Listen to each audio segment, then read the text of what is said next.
എല്ലാത്തിനും ഒരു അവസാനമുണ്ട്. അത് മനുഷ്യനിർമ്മിതമാകാം, അല്ലാത്തതാകാം. ഏതായാലും കഴിഞ്ഞ കുറേ നാളുകളായി പശ്ചിമേഷ്യ അത്തരത്തിലാണ് നീങ്ങുന്നത്. ഇസ്രയേൽ ഹമാസ് ആയിരുന്നു തുടക്കം. പിന്നീട് ഹിസ്ബുള്ള ഇസ്രയേൽ സൈന്യവും തമ്മിൽ ഏറ്റുമുട്ടി. ലെബനൻ നാമാവശേഷമായി. ഗാസ ഇല്ലാതായി. പിന്നീട് നാം കണ്ടത് സിറിയയിൽ വിമതർ അധികാരം പിടിച്ചെടുക്കുന്നു. അവിടം കൊണ്ടും തീർന്നില്ല.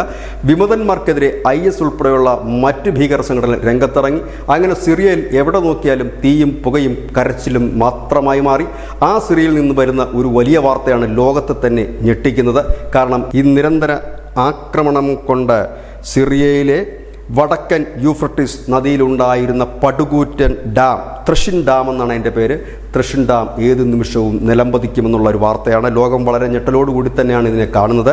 ഹിസ്ബുള്ളയുടെ നെറ്റ്വർക്ക് ഗ്രൂപ്പായ അൽ മൈദീൻ പോലും റിപ്പോർട്ട് ചെയ്യുന്നത് ഈ ഡാം തകർന്നു കഴിഞ്ഞാൽ ലെബനൻ്റെ ഭൂരിഭാഗം പ്രദേശവും സിറിയയും അടക്കം വെള്ളത്തിനടിയിലേക്ക് പോകും. അതായത് അണുബോംബിലും മിസൈലിലും ഒക്കെ അപ്പുറത്തേക്ക് ഒരു വലിയ ജലബോംബ് ഏത് നിമിഷവും പൊട്ടാൻ തയ്യാറായി സിറിയയുടെ വടക്കൻ യൂഫ്രട്ടീസ് നദിയിൽ നിൽക്കുന്നു എന്നുള്ളത് തന്നെയാണ് ഏറ്റവും വലിയ വാർത്ത. അതായത് ഈ വിമതന്മാരും അല്ലാത്തവരുമൊക്കെ നടത്തിയ ആക്രമണത്തിൽ ഈ ഡാമിന് വലിയ രീതിയിൽ തന്നെ കേടുപാടുകൾ സംഭവിച്ചിരിക്കുന്നു.